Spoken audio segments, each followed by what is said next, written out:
एक गरीब लड़की नूर, मगर बहुत खूबसूरत थी, एक वीरान हवेली में अकेले काम कर रही थी। उस हवेली में एक जिन्न कई 100 साल से किसी खूबसूरत लड़की की तलाश में था। जिन्न ने नूर को दौलत का लालच दिया और उसकी मोहब्बत में सब कुछ भूल बैठा। जो उसने उस मासूम लड़की के साथ किया, उसे देखकर आपकी रूह कांप जाएगी। ये कहानी है नूराबाद के एक पुराने मिट्टी के घर में रहने वाली नूर की जिंदगी किसी परी जैसी नहीं थी। उसके चेहरे पर मासूमियत और आंखों में रोशनी तो थी, लेकिन हालात ने उसकी मुस्कुराहट चुरा ली थी। उसका हर दिन एक जद्दोजहद था। बीमार माँ की देखभाल, खाली बर्तन, टूटी हुई छत और दिल में पलती उम्मीद की लौ। नूर की माँ फातिमा बीबी एक नेक दिल औरत थी, मगर पिछले 4 सालों से बीमार बिस्तर पर पड़ी थी। शरीर जर्जर, दवा के पैसे नहीं और कोई करीबी रिश्तेदार पास भी नहीं आता था। घर के खर्च का कोई जरिया नहीं था। कई रातें यूं ही भूखे पेट गुजर जाती, मगर नूर कभी भी अपने रब से शिकवा न करती। हर सुबह नूर फज्र की अजान पर उठती, अपने पुराने से जानामाज पर सजदा करती, फिर कुरान पाक की तिलावत करती। उसकी दुआओं में एक ही इल्तिजा होती, या अल्लाह मेरी माँ को शिफा दे और हमें हलाल रोजी का जरिया अता फरमा। गांव में बहुत से लोगों ने उसे बुरे रास्तों की सलाह दी। कुछ ने शादी का लालच दिया तो कुछ ने नौकरानी बनाने की पेशकश। बट नूर हर बार सिर्फ एक जवाब देती, मेरे रब ने जो लिखा है वही बेहतर है, मैं अपना सब्र नहीं बेच सकती। फिर एक दिन गांव की एक बूढ़ी औरत ने उसे बताया कि जंगल के किनारे एक वीरान हवेली है, जहां सालों से कोई टिकता नहीं, मगर अब मालिक लोग शहर में हैं और वहां काम करने वाले की जरूरत है। मेहनत का अच्छा पैसा मिलता है। नूर ने माँ की आंखों में झांक कर देखा, कमजोरी, दर्द और बेबसी। उसने फैसला कर लिया, अगर हवेली में शैतान भी हो तो अल्लाह की कलमा और तिलावत के साथ जाऊंगी।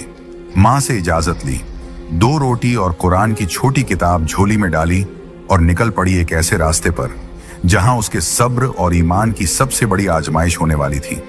जिस हवेली की तरफ नूर रवाना हुई थी, उसका नाम था शमसी हवेली, जो कभी जमींदार नवाब जैनुल आबिदीन शमसी की रिहाइश हुआ करती थी। लगभग 100 साल पहले यह हवेली गांव की सबसे आलीशान इमारत थी। संगमरमर की दीवारें, बड़े बड़े झूमर, बाग बगीचे और फव्वारे। नवाब साहब बहुत अमीर थे, मगर उनकी एक ही औलाद थी, एक लड़की, जुलेखा। कहते हैं कि जुलेखा बेमिसाल हुस्न वाली मगर बहुत घमंडी थी। एक दिन उसकी शादी एक शरीफ मगर गरीब लड़के से तय हुई, जिसे वो पसंद नहीं करती थी। उसी रात जुलेखा ने खुद को हवेली के सबसे ऊपरी कमरे में बंद कर लिया और सुबह उसकी लाश झूमर से लटकी हुई मिली। मगर अजीब बात यह थी कि उसके चेहरे पर गुस्से की शिकन थी, जैसे वो मरने के बाद भी किसी से नफरत कर रही हो। उसके बाद उस हवेली में अजीब घटनाएं होने लगी। नौकर चाकर गायब होने लगे, कुछ पागल हो गए, कुछ बड़बड़ाते हुए जंगलों में भटकते पाए गए। गांव के बुजुर्ग बताते हैं कि हवेली की दीवारों में किसी ने काले इल्म का सहारा लेकर जिन्नात को कैद किया था, जो अब आजाद घूमते हैं। कई लोगों ने दावा किया कि रात के वक्त हवेली से किसी लड़की की रोने की आवाजें आती हैं। कुछ ने झरोकों से किसी सफेद लिबास वाली औरत को देखे जाने की बात कही। गांव में बच्चे हवेली के पास जाने से डरते थे और बड़े लोग दूर से ही सलाम करके गुजरते थे। कहते हैं जो भी वहां काम करने गया ज्यादा दिन नहीं टिक सका। कुछ ने डर के मारे छोड़ दिया और कुछ हमेशा के लिए गायब हो गए। लेकिन नूर ने जब ये सब सुना तो सिर्फ एक बात कही, अगर ये हवेली जिन्हों की है तो मेरा रब भी रब्बुन्नास, मलिकिन्नास, इलाहिन्नास है। और इसी यकीन के साथ वो उस हवेली के फाटक से अंदर दाखिल हुई, जहां दीवारों की दरारों में वक़्त छुपा हुआ था और हवाओं में जुलेखा के शिकवे अब भी गूंजते थे। शमसी हवेली की दीवारों में बसी वह अदृश्य साया कोई आम जिन्न नहीं था। उसका नाम था कामिल, और वह न तो पूरी तरह से जिन्न था, न ही पूरी तरह इंसान। वह उन रूहानी जिन्हों में से था जो पहले इबादत गुजार और फरिश्तों की तरह पाक हुआ करते थे। उसका रिश्ता अल्लाह से गहरा था और वह जन्नत में दाखिल होने वाले जिन्नात की फहरिस्त में था। मगर सैकड़ों साल पहले एक इम्तिहान ने उसे तोड़ दिया। कामिल को एक इंसानी लड़की से रूहानी मोहब्बत हो गई थी। उस मोहब्बत में वह इतना डूबा कि जब वह लड़की किसी और से निकाह कर ली तो कामिल ने अपने रब से शिकायत कर दी, तूने मेरे दिल में इश्क डाला, फिर उसे मुझसे दूर क्यों किया। यह शिकवा उसे रूहानी जिन्न की रूह से निकालकर दुनियावी मोहब्बत में डूबे इब्लीस की सरहदों तक ले गया। वह तड़पते हुए उस हवेली में आया जहां जुलेखा की नफरत और मौत की बद्दुआ से हवेली की दीवारें पहले ही शैतानी ताकतों से भर चुकी थीं।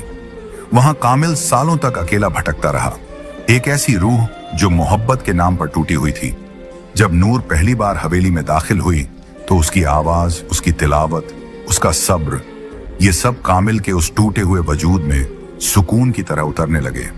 वो हर रोज छुपकर उसे देखता, जब वह माँ के लिए तसब्बह पढ़ती, जब वह झाड़ू लगाते वक्त कुरान की आयतें बुदबुदाती, जब वह रात में आंसुओं के साथ दुआ मांगती। कामिल के लिए ये कोई आम लड़की नहीं थी। ये मोहब्बत जिस्मानी नहीं थी, बल्कि उसके रूह के उस खाली हिस्से को भर रही थी जो सदियों से तन्हा था। मगर एक जिन्न का इंसान से इश्क, और वो भी अल्लाह की बंदी से। क्या यह मोहब्बत पाक थी या फिर से एक गुनाह की शुरुआत? कामिल खुद इस उलझन में फंसा हुआ था, मगर इस बार वो मोहब्बत को पाने के लिए हर हद पार करने को तैयार था। मगर नूर के लिए नहीं, बल्कि खुद को मुकम्मल महसूस करने के लिए। और यही से शुरू हुआ एक ऐसा सफर जहां मोहब्बत और मखलूकात का फर्क मिटने लगा। शमसी हवेली में नूर को आए कुछ ही दिन हुए थे, लेकिन कामिल की दीवानगी हर रोज बढ़ रही थी। वो हर लम्हा उसे देखता, उसके आसपास रहता, मगर दिखाई कभी ना देता। उसके इश्क का तरीका अजीब था, नूर को डराना नहीं, बल्कि मोहब्बत और राहत के जरिए झुकाना। एक रात जब नूर माँ की दवाई खरीदने के लिए रो रही थी, तभी अलमारी का दरवाजा अपने आप खुला और एक थैली जमीन पर गिरी। उसमें सोने के सिक्के थे। नूर सहम गई। वो समझ गई कि यह इंसानी करम नहीं। डरते हुए कुरान की तिलावत शुरू कर दी, मगर सिक्के वहीं पड़े रहे। उसी रात उसे सपने में एक आवाज आई, ये तेरे लिए है नूर, बस तेरा हाँ चाहिए। तुझे और तेरी माँ को जिंदगी भर कोई तकलीफ नहीं होगी। नूर की आंखें खुली और उसने उसी वक्त सजदा किया। या रब्बी, मुझे तेरा दिया हुआ सब्र और फक्र ही काफी है। मुझे किसी नजरी हिफाजत की जरूरत नहीं। मुझे तेरा सहारा चाहिए, न कि किसी जिन्न का एहसान। अगले दिन हवेली की दीवारें महकने लगी। बिस्तर पर रेशमी चादरें, टेबल पर गुलाब और माँ की दवाइयां खुद ब खुद आ गईं। नूर ने सब कुछ हटाया, कुरान की सूरह बकराह की तिलावत की और सख्ती से कहा, अगर ये सब किसी छुपे मखलूकन की तरफ से है तो सुन ले, मैं अल्लाह की बंदी हूं, किसी और की नहीं। ये पहली बार था जब कामिल को किसी इंसान ने इतने सब्र, यकीन और खुददारी से इनकार किया। वह तिलमिला गया, मगर नूर की दुआओं की ताकत से पीछे हट गया। उस रात नूर ने माँ के पैरों पर हाथ रखकर दुआ मांगी, या अल्लाह, तू गरीबों का मददगार है, तू मेरा और मेरी माँ का भी रब है। अगर तू चाहे तो बिना किसी जिन्न या इंसान के मेरी मुश्किलें दूर कर सकता है। अगली सुबह गांव के एक भले इंसान हाफिज इब्राहिम साहब अचानक हवेली आए और बोले, बेटी, दिल में अजीब खिंचाव महसूस हुआ। लगा कि किसी पाक रूह को मदद की जरूरत है। नूर की आंखों में आंसू आ गए। कामिल देख रहा था और अब उसकी मोहब्बत को एक नई चुनौती मिल चुकी थी, नूर का अल्लाह पर अटूट यकीन। हाफिज इब्राहिम जब हवेली पहुंचे तो नूर ने उन्हें पूरी बात बताई। सोने की थैली, सपनों में आवाजें, रेशमी चादरें और माँ की दवाइयां। हाफिज साहब गहरी सांस लेते हुए बोले, बेटी नूर, तू जिस इम्तिहान से गुजर रही है वो सिर्फ तेरी नहीं, हर उस मोमिन की कहानी है जो तवक्कुल का असली मतलब नहीं समझता। याद रखो, जो अल्लाह पर भरोसा करता है, अल्लाह उसके लिए काफी है। फिर उन्होंने समझाया कि तवक्कुल का मतलब सिर्फ दुआ करना नहीं, बल्कि यह यकीन रखना है कि मदद सिर्फ वहीं से आएगी जहां से कोई देख भी नहीं सकता, सिर्फ अल्लाह की तरफ से। नूर ने आंसुओं के साथ सिर हिलाया। हाफिज साहब ने उसे शैतानी वसवसे से बचने का तरीका भी बताया। जब भी तुम्हें कोई अनजानी आवाज या लालच महसूस हो, औजु बिल्लाहि मिनश शैतानिर रजीम पढ़ो और सूरह फलक और सूरह नास की तिलावत करो। इन दो सूरहों को मुअव्वजातैन कहा गया है। यह हर बुराई से पनाह देती है। उसने एक छोटी सी तस्बीह नूर को दी और कहा, जब भी तुम्हें डर लगे 33 बार या हफीजू, 33 बार या मुतकब्बिर पढ़ा करो। अल्लाह की हिफाजत तेरे चारों तरफ ढाल बन जाएगी। नूर ने पूछा, मगर हाफिज साहब, क्या जिन्न वाकई होते हैं? क्या वो हम इंसानों को नुकसान पहुंचा सकते हैं? हाफिज साहब मुस्कुराए और बोले, हाँ, जिन्न का वजूद कुरान से साबित है। सूरह अल जिन्न पूरी की पूरी जिन्हों के बारे में है। नबी पाक ने भी जिन्हों को दावत दी थी और उन्हें कुरान सुनाया था। मगर जो जिन्न शैतान की राह पर होते हैं वो इंसानों को वसफ से और धोखे से गुमराह करते हैं। फिर उन्होंने हदीस सुनाई, शैतान इंसान की रगों में खून की तरह दौड़ता है, मगर जिक्रुल्लाह उस शैतान को निकाल देता है। उस दिन के बाद नूर ने हवेली के हर कमरे में सूरह बकरह की तिलावत शुरू कर दी। कामिल हर रोज यह सब सुनता, उसका दिल जलता, मगर अजीब तरह से सुकून भी महसूस करता। उसे पहली बार एहसास हुआ कि नूर की मोहब्बत पाने के लिए उसे नूर के रब से टकराना नहीं, बल्कि उसके रब को समझना पड़ेगा। गांव नूराबाद की मस्जिद के पास एक पुरानी नीम के पेड़ की छांव में बैठा एक बुजुर्ग अक्सर तस्बीह घुमाता रहता था। उसका नाम था हाफिज इब्राहिम। उम्र 65 साल, मगर आंखों में रोशनी और दिल में वो जज्बा था जो जवानों को भी मात दे दे। गांव में कोई बीमार हो, किसी को फातिहा पढ़वानी हो, किसी के बच्चे की तालीम की बात हो, लोग सबसे पहले हाफिज साहब को याद करते। उनका हर लफ्ज कुरान और हदीस से बंधा होता था। उनकी आवाज में ऐसी रूहानियत थी कि नूर जैसी बच्चियां उनके सामने बैठकर तिलावत सीखती और बूढ़े लोग उनकी दुआओं से राहत पाते। एक रात जब वो तहज्जुद के वक्त नमाज में मशगूल थे, उनके दिल में एक बेचैनी सी हुई, जैसे किसी पाक रूह को मदद चाहिए। उन्होंने उसी वक्त साजो सामान समेटा, कुरान पाक और रूहानी किताबें उठाईं और हवेली की तरफ रवाना हुए। नूर उन्हें देखकर चौंकी।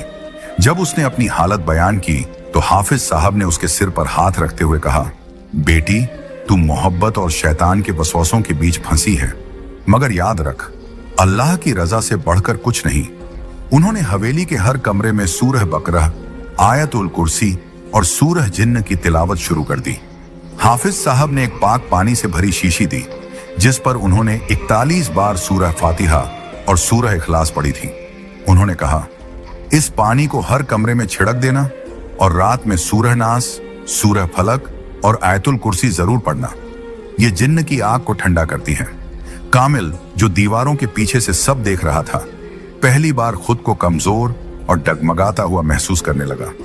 उसके लिए ये सिर्फ एक हाफिज नहीं, बल्कि एक रूहानी योद्धा था, जो सिर्फ अल्फाज नहीं, कलामुल्लाह की रोशनी से लड़ रहा था। हाफिज इब्राहिम अब नूर की निगरानी में थे। वो उसे सिर्फ जिन्न से नहीं, बल्कि हर उस रास्ते से बचाना चाहते थे जो उसे अल्लाह से दूर कर सकता था। उन्होंने कहा, नूर, तुझे सिर्फ जिन्न से नहीं, अपने ही नफ्स से भी लड़ना है। मोहब्बत की आग तभी रोशनी बनती है जब उसमें अल्लाह की रजा शामिल हो। और अब हवेली में एक तरफ कामिल का इश्क बढ़ता जा रहा था और दूसरी तरफ हाफिज इब्राहिम की दुआओं और कुरान की रोशनी से हवेली बदलने लगी थी। हवेली के अंदर जिन्न और इंसान के बीच एक खामोश जंग चल रही थी। मगर उस हवेली से दूर गांव की कच्ची झोपड़ी में एक औरत, एक माँ, अपने रब के सामने झुकी हुई थी। फातिमा बीबी, नूर की माँ, अब भी बिस्तर पर थी, मगर उनकी रूह हर रोज तड़प रही थी। बेटी की इज्जत, उसके ईमान और उसकी तन्हा जिंदगी की चिंता उनके दिल को जला रही थी। नूर के जाने के बाद उन्होंने खाना कम कर दिया था, मगर सजदे ज्यादा। हर रात वो अल्लाह से रो रो कर कहती, या रब्बी, तू जानता है मेरी बेटी कैसी है। वो तेरी राह पर है, तेरी किताब से मोहब्बत करती है और मैंने उसे तुझी पर छोड़ा है। तू उसे किसी गुमराही, किसी जिन्न, किसी इंसानी या शैतानी ताकत से बचा लेना। एक रात जब हवेली में नूर कुरान पढ़ रही थी और कामिल दीवार की ओर से उसे देख रहा था, तभी उसे एक अजीब रूहानी कंपन महसूस हुआ, जैसे कोई नामालूम रोशनी हवेली में दाखिल हो गई हो। कामिल पीछे हटा और पहली बार उसे घुटन महसूस हुई। उस घड़ी में गांव की उसी झोपड़ी में फातिमा बीबी सजदे में थी और कह रही थी, या अल्लाह, अगर मेरी बेटी की हिफाजत के लिए मेरी जिंदगी चाहिए तो तू मुझे उठा ले, मगर उसे हर बुराई से बचा ले। उनकी ये दुआ आसमानों को चीरती हुई अर्श तक पहुंची। कहते हैं, माँ की दुआ अगर सच्चे दिल से निकले तो वो तकदीर भी बदल सकती है।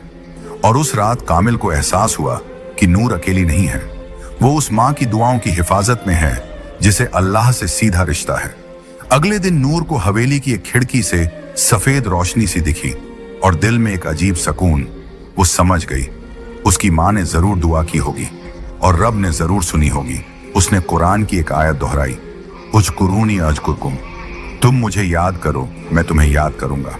नूर के बार बार इनकार और अल्लाह के नाम से पनाह मांगने से कामिल की मोहब्बत धीरे धीरे दर्द में और फिर जुनून में बदलने लगी थी।